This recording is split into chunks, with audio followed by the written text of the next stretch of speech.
Olá, meus amigos e minhas amigas, irmãs e irmãs de caminhada espírita. Muita paz a todos, é o que nós desejamos aos vossos corações. Mais uma feliz oportunidade de nós nos reunirmos aqui, amigos, companheiros de caminhada espírita, e nesta oportunidade, para mais uma palestra, um bate-papo fraterno, desse grupo familiar, de estudos espíritas, aprendizes da fraternidade. E antes de nós nos dirigirmos propriamente dito ao tema, vamos voltar ao nosso pensamento. Eu convido aos irmãos que estão aqui conosco e os irmãos que estão em casa, para que nós possamos fazer uma prece, rogando a Deus que nos abençoe a participação, e Jesus que nos ampare através dos benfeitores espirituais. E assim, Senhor, mais uma vez aqui reunidos em Teu santo nome, elevamos o nosso pensamento para rogar as vossas bênçãos. E nos valemos daquela prece tão singela, mas que contém todas as nossas necessidades. Aquela prece através da qual Jesus nos ensinou, e quando quiséssemos louvar, pedir ou agradecer a vós, assim deveríamos dizer: Pai nosso que estais nos céus e em toda parte, santificado seja o vosso nome. Venha a nós o vosso reino, seja feita a vossa vontade, assim na terra como nos céus. O pão nosso de cada dia nos dai hoje sempre, Senhor. Perdoe as nossas dívidas, assim como perdoarmos os nossos devedores. E não nos deixe cairmos em novas tentações, cuja maior delas é estarmos afastados de Ti e de todos os Teus ensinamentos. E através desta prece, nós humildemente pedimos a Deus as Suas bênçãos e a Sua permissão para podermos dar por início a mais esta palestra deste grupo familiar de estudos espíritas, aprendizes da fraternidade. Que assim seja. Pois bem, meus amigos que estão aqui conosco, amigos que estão em seus lares, os limites de quem ensina e as possibilidades de quem aprende. Talvez esse seja o maior dilema na história da educação, na história da humanidade. Um tema, que diríamos, um tema apropriado para qualquer tempo, mas em especial nesta data. Mas antes de tudo, cabe nos dizer, é com grande alegria, com enorme alegria que nós os recebemos, que nós atendemos a esse convite formulado para falar a respeito desse tema, porque é um dia muito especial, é o dia dos professores. Temos dito e reiterado, afirmando incisivamente, bons tempos aqueles em que chamá-los de mestre em sala não era apenas uma carinhosa saudação, mas sim um justo reconhecimento pelo seu saber e dedicação a nós, alunos. Quão saudosos não são aqueles dias em que os professores eram valorizados à altura do que realmente eles significam para uma sociedade que quer ser livre. Hoje, muita coisa mudou. E em muitos casos, não sobrou nenhum respeito. Quer por parte dos governos, quer por parte dos próprios alunos. Mas, se os calendários da Terra ainda reservam um dia para homenagear os professores, acreditemos, é porque ainda há esperança e só depende de cada um de nós mudarmos essa visão equivocada para restaurarmos a dignidade dessa tão nobre profissão e desses tão nobres profissionais, que para uns é mero ofício, para outros é pura devoção. E quando dizemos nobre, meus amigos, não é pelas pessoas, simplesmente pelas pessoas que a promovem, mas sim pelo que ela significa para o mundo. Ou seja, o que significa a educação. Nada mais nobre do que essa única força capaz de mudar o mundo sem o desatino da guerra e sem a força do totalitarismo. Nada mais. E totalitarismos, meus irmãos, que muitas vezes não começam nos palácios governamentais e nem começam nos campos de batalha. Práticas totalitaristas, práticas abusivas, que muitas vezes começam nos próprios lares. Por isso, é muito importante que nós compreendamos que isso que começa numa família precisa ser muito bem compreendido para ser mudado. E é preciso que nós compreendamos e nós resgatemos a dignidade da educação a partir da consciência do que ela realmente é. Para muitos pode parecer que seja apenas uma transmissão de conhecimento em sala de aula, mas não é. Para isso, os tempos modernos já trouxeram inovações inúmeras, que têm demonstrado que para transmitir conhecimento, simplesmente, as máquinas, muitas vezes, podem fazer esse papel com muito mais rapidez, alcance e exatidão. Nem por isso, nem com toda essa agilidade, nem por isso, aqueles que têm acesso a essas melhores tecnologias são aqueles que se revelam os mais educados de uma sociedade. Muitos fatos que ganharam e ganham diariamente grande destaque nos espaços jornalísticos, da imprensa escrita ou televisiva, estão aí para mostrar, para demonstrar de modo inequívoco quantas pessoas das classes mais favorecidas e que estudaram nas melhores escolas e estão igualmente envolvidos em tão escandalosos eventos que vão desde os mais bizarros comportamentos antissociais até os mais fragorosos crimes. É natural, nós que temos a visão espírita dessas questões, a visão espiritual dessas questões, né? É natural que assim seja, porque a alma humana traz as mesmas deficiências independentemente da classe social ou da condição econômica que ele brinde naquele processo ou nesse processo reencarnatórios.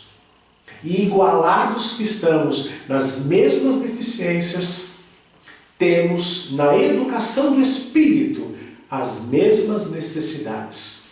E isso não são as máquinas que vão nos favorecer, mas sim as pessoas.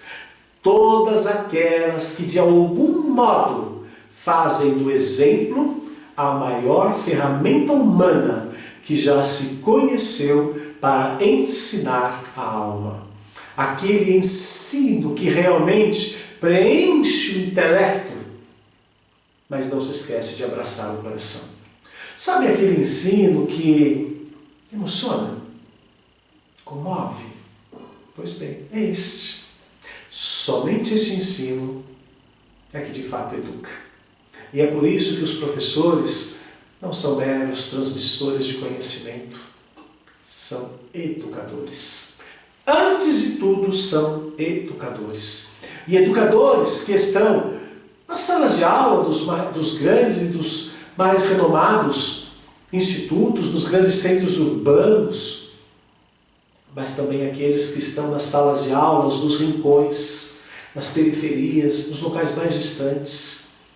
Educadores que muitas vezes vamos encontrá-los, mesmo onde não hajam salas de aula, mesmo onde não hajam escolas, mas que certamente ali encontraremos corações ansiosos por aprender e corações dispostos a ensinar e a se doar por amor ao semelhante.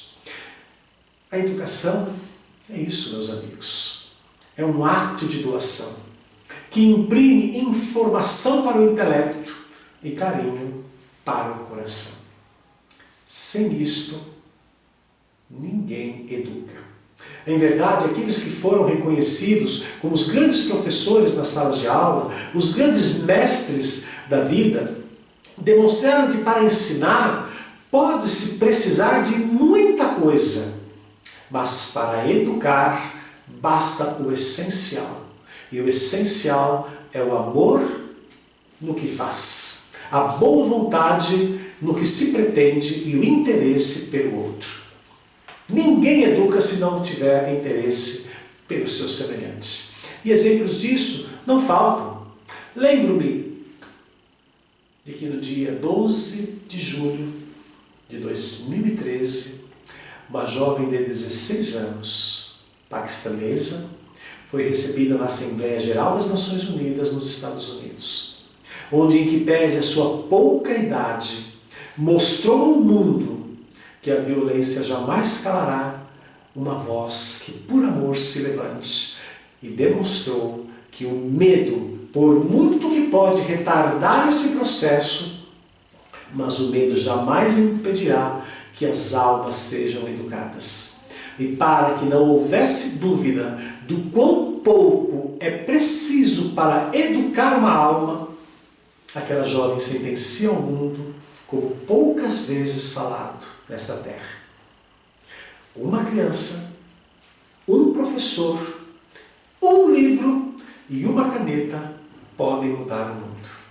Mesmo um mundo cheio de desigualdades, mesmo um mundo ainda onde milhões de crianças e adultos estão abaixo da linha de pobreza, mesmo neste mundo onde as guerras e o terrorismo ainda matam milhões de esperanças de milhões de pessoas, mesmo neste mundo, ou melhor, principalmente neste mundo, a educação é a única solução. Porque enquanto alguns ainda acreditam que as armas são a solução para um mundo melhor, para um mundo mais seguro, não tenham dúvidas. Felizmente, muitos já descobriram quão sábio é o ditado de que a caneta é mais poderosa do que a espada. Ora, meus amigos, essa jovem teria todos os motivos para desacreditar da educação. Todos os motivos para desacreditar na humanidade, que essa humanidade poderá ser melhor e que será melhor. Mas não, ela não desacreditou. Mesmo considerando que no dia 9 de outubro de 2012, essa mesma jovem foi vitimada por um extremista talibã, que disparou um tiro no lado esquerdo da sua testa e atirou nos seus amigos. Simplesmente. Sabem por quê? Porque eles vinham da escola. Mas, como diz aquela jovem, eles falharam. Ela foi atingida, alguns colegas morreram, mas eles falharam no principal. Porque, junto ao silêncio forçado, a longa internação hospitalar que lhe foi imposta, levantaram-se milhões de orações, pedindo por sua vida. E como ela diz, o Senhor os atendeu. Atendeu a essas preces, e do silêncio vieram milhares de vozes em defesa do direito e da dignidade da educação. E como a jovem Malala diz, o atentado não mudou os seus objetivos, nem eliminou as suas ambições. Ao contrário, diz ela, a fraqueza, o medo e a falta de esperança é que morreram naquele ato. Mas com eles vieram a força do poder e a coragem. E é isto quase tudo que alguém precisa para afrontar os fantasmas que se levantam da ignorância e que nada mais é do que o medo do conhecimento. Meus amigos, é isso mesmo. O mesmo conhecimento que alguns tanto anseiam é o mesmo que a outros tanto assombram. Então, é preciso coragem para enfrentar esses fantasmas, cujos piores deles são aqueles que estão dentro de nós. Mas creio que não é a coragem que se levanta de mais brilhante no exemplo dessa jovem. O que de mais brilhante se levanta nesse espírito, meus amigos, é o amor que lhe fazia compreender, como poucos, o porquê daquele extremista talibã ter agido daquela forma. E ela diz: não é a mim que ele teme, é a educação. Porque a educação liberta. E tem gente que não aprendeu a viver livre. Não foi ensinado a viver livre. Não aprendeu a ser livre. E se a educação lhe foi suprimida, e ele só aprendeu a matar, como posso eu odiá-lo diante daquilo que ele não aprendeu? Em verdade, a grandeza desse espírito se revela, em especial, quando naquele palco das Nações Unidas, que já serviu a tantos discursos inflamados, retratando as mais vis paixões humanas do ódio pelos diferentes e da guerra como solução, e eis que é de uma jovem de 16 anos que se levanta uma das mais belas aclamações pela paz do mundo, quando diz: não odeio o Talibã que atirou em mim. Mesmo que eu tivesse uma arma nas minhas mãos e ele estivesse na minha frente, eu não atiraria nele. Porque esta é a compaixão que aprendi com Maomé, o profeta da misericórdia, que aprendi com Jesus Cristo, com Lord Buda. Esta é a herança que eu recebi de Martin Luther King, de Nelson Mandela. Esta é a filosofia de não violência que eu aprendi com Gandhi, com Madre Teresa. E este é o perdão incondicional que eu aprendi com o meu pai e com a minha mãe. É de emocionar isso, meus amigos, ouvir uma frase quase poética, mas de tamanha profundidade. Certamente, a Assembleia Geral das Nações Unidas foi palco de memoráveis discursos nesses seus 75 anos. Mas eu não tenho dúvida que poucas vezes alguém fez o mundo calar naquele palco para ouvir uma voz em defesa da educação e mostrando que a pedagogia do exemplo foi o seu maior educador.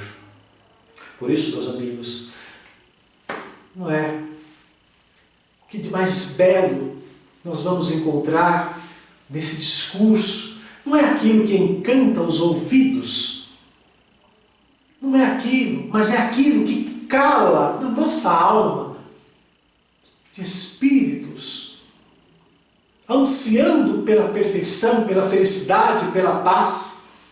E é um discurso que se levanta com autoridade moral, firmada no exemplo de quem acredita que a educação não é mais um caminho para a solução dos problemas da humanidade, mas é o único caminho. E o caminho que leva à compreensão da importância da instrução e da imprescindibilidade do amor. Sem o que, meus amigos? Sem instrução e sem amor, não há ensino que promova a educação. Bem já se diz: amai-vos, eis o primeiro ensinamento. Instruí-vos, eis o segundo ensinamento.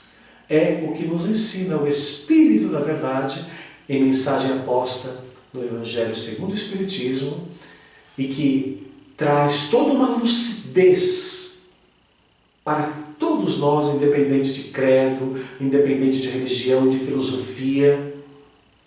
Uma mensagem que nos conclama a instrução e ao amor. Por isso, meus amigos, há que neste dia de homenagem para os professores, há que se enaltecer o trabalho de amor por todos esses que, mesmo sem reconhecimento e valorização, se fazem nas salas de aula bem mais do que meros transmissores de conhecimento. Ali, eles são amigos. Ali, eles são conselheiros. Ali, eles são confidentes. E muitas vezes, quase assumem a função de pais.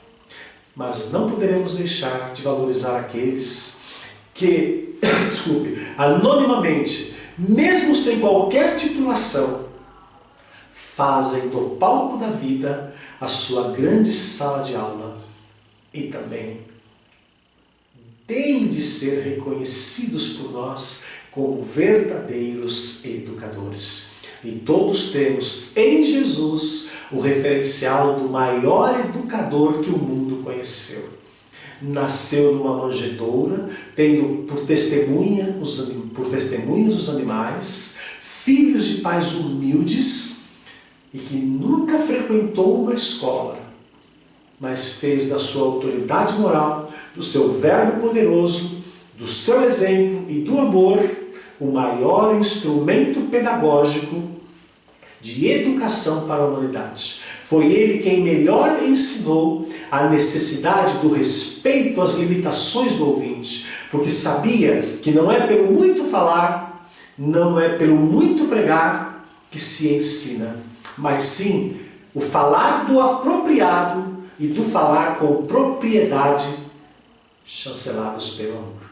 Sabia ele que a sabedoria não se levanta pelo simples desejo do muito aprender e do tudo aprender, mas do aprender e vivenciar o necessário em cada momento da vida.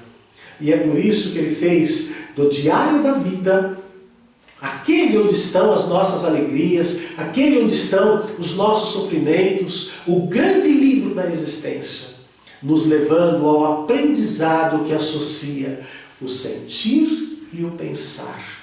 Ou, se vocês preferirem, o aprendizado que ensina a pensar e a sentir. Mas ele sabia que nem tudo estava no alcance de nossa compreensão. Imaginemos, meus amigos, há mais de 2000 anos atrás, se ainda hoje nós estamos nos debruçando sobre as parábolas e os ensinos de Jesus, tentando compreender a sua essência mais profunda. Imaginemos isto há mais de 2000 anos atrás, com limitado conhecimento, com limitado avanço intelectual, tudo era muito mais difícil. E sabedor disso, o Cristo, naquela época, ele nos promete um outro Consolador, como forma de assegurar, de aguardar o nosso amadurecimento pela contribuição do tempo e das experiências que viriam. E ele sabia que muitas experiências seriam dolorosas, como a história posterior ao cristianismo, em variados segmentos, mostram quantas lágrimas, quantas dores que se levantaram, muitas até em nome da própria fé, ou melhor, da própria religião. A mesma que deveria ser a patrocinadora do consolo, do amor, do acolhimento, muitas vezes foi deturpada nos seus propósitos e serviu para semear o sofrimento, a dor e a morte. Mas Jesus já sabia de tudo isso. E ele deixa um legado de quem ensinou sem exigir mudanças e educou sem esperar recompensas. Em verdade, ele fez-se o mais sábio de todos ao nos mostrar que o ser vem antes do saber.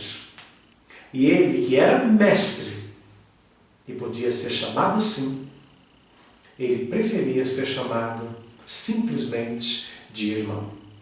Foi assim que Jesus levantou-se para a humanidade como o maior educador de todos os tempos. Aquele que, por seu ensino e exemplo, se fez divisor de águas na história da humanidade.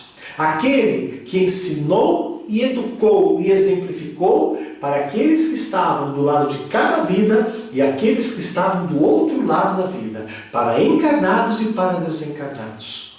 A todos eles, o seu amor foi universal. O seu amor foi abrangente.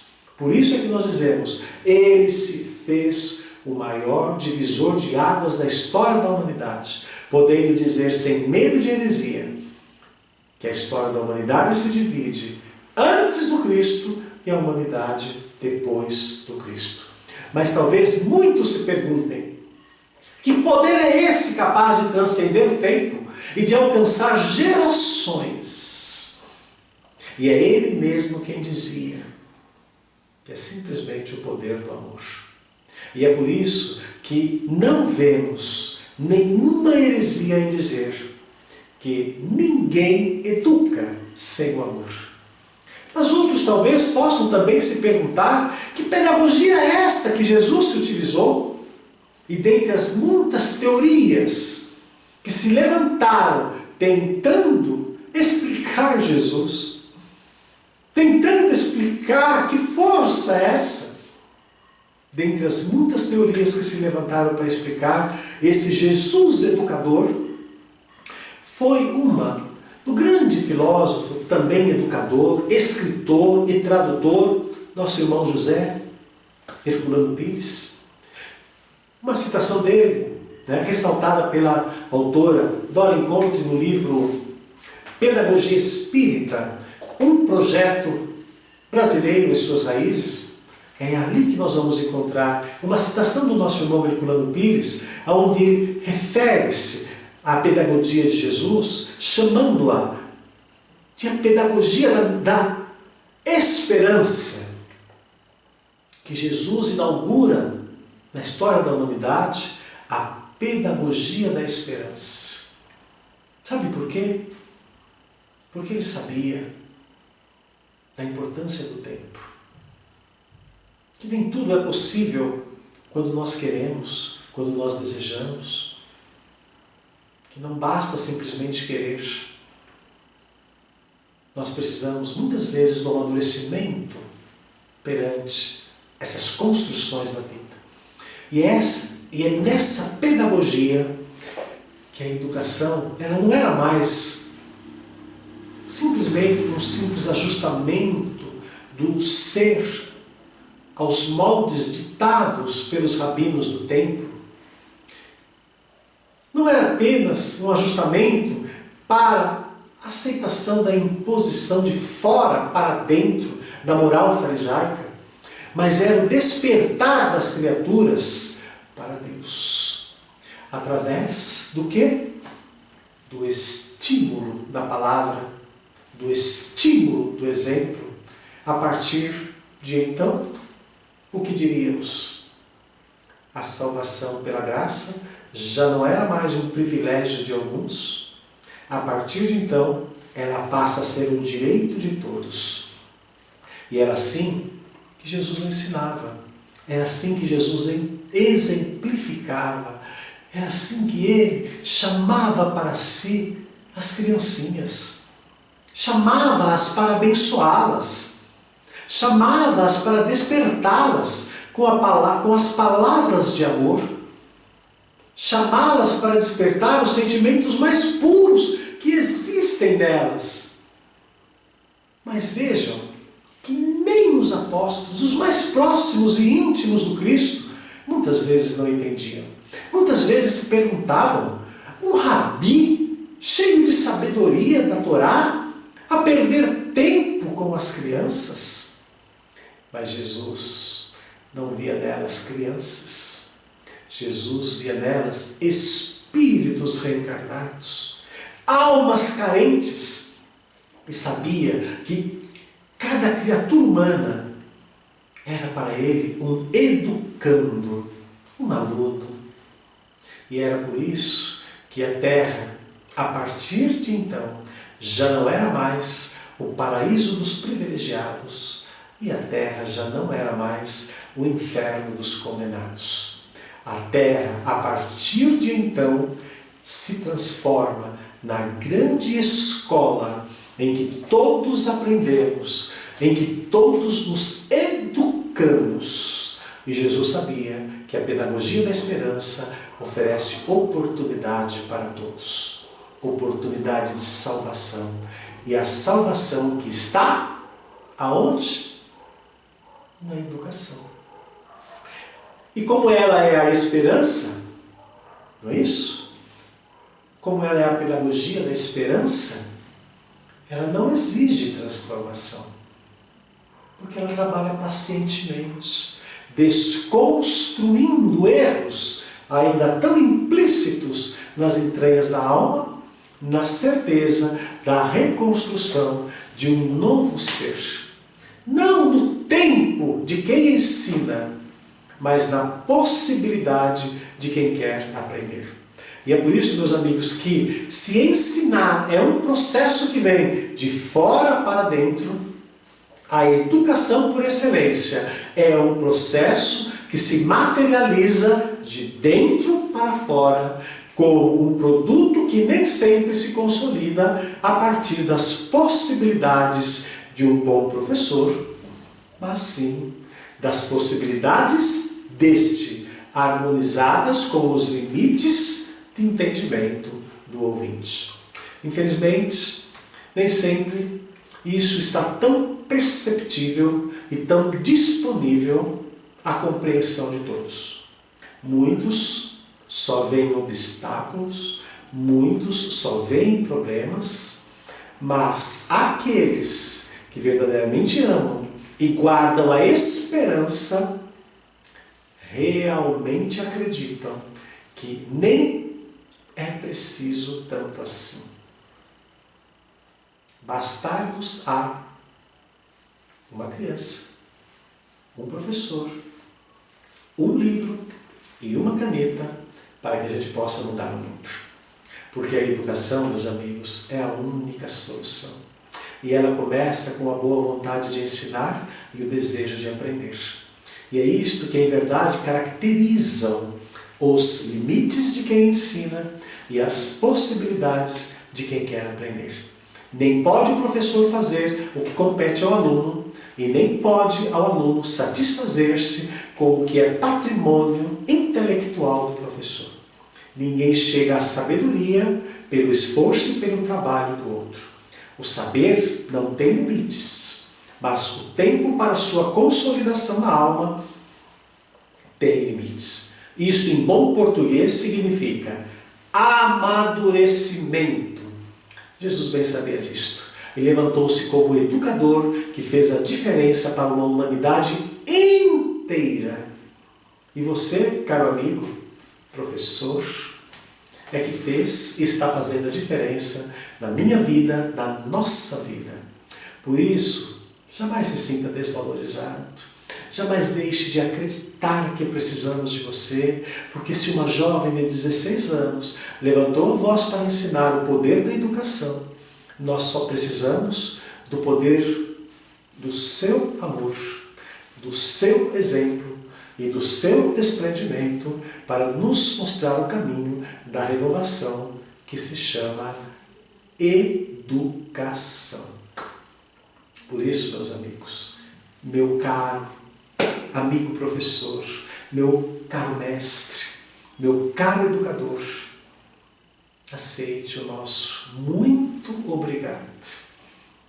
Um obrigado banhado no nosso mais profundo respeito, do nosso mais profundo amor. O nosso muito obrigado. Mas o nosso muito obrigado a Jesus, que foi, é e continua sendo o nosso mestre e maior educador. Enfim, muito obrigado, senhores.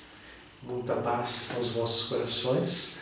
Esperamos que essa mensagem não seja só uma mensagem para aqueles que são mestres, professores numa sala de aula.